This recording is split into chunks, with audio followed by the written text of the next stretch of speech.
We have the FCA Breakfast each year. It's an opportunity for the players and coaches from both teams to come together, share their faith.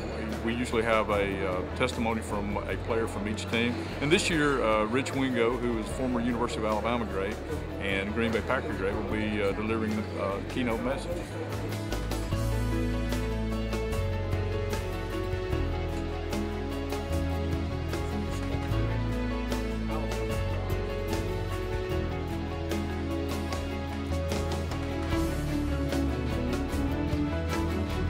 So you do know about the bowling and barbecue?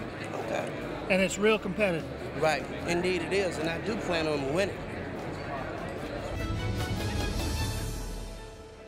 Bowling's pretty fun. We won actually the last 2 years. The comedy club is really funny too. They always seem to find somebody really good. So.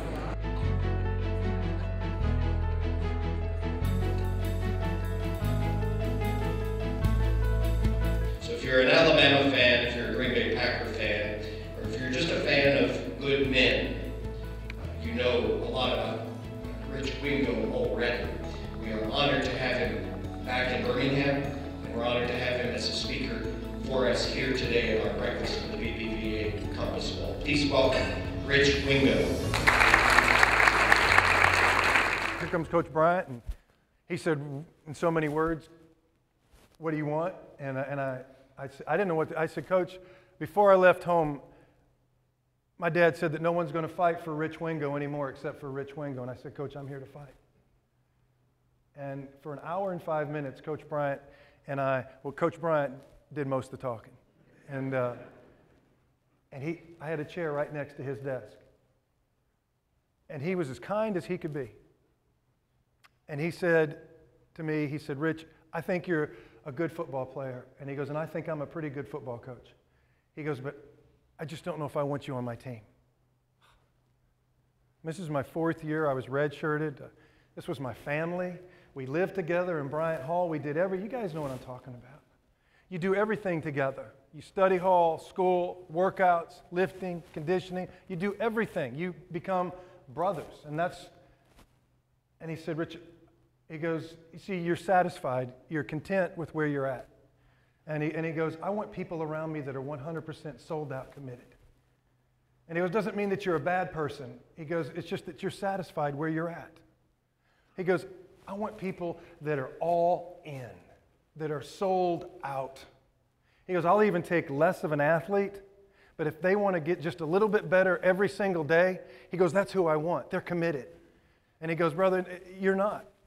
Anyways, he told me to follow him up those steps at Coleman Coliseum there. And he said, "Close the door." I closed the door. He said, "Mister, if you want to be on this football team, we'll pretend like nothing ever happened. It's your choice. Now get out of my office." That's what he said. I went out to practice, guys.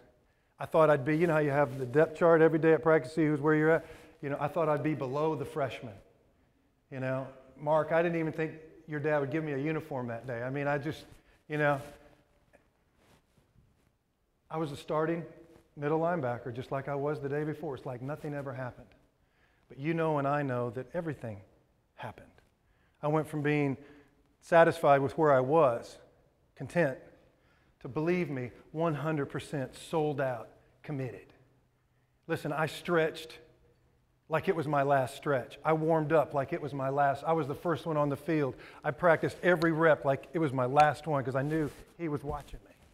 Everything I did, I mean, listen, film study, weight room, everything. It was because it was like my last time. And guys, guess which was my best year in college and football? My junior year.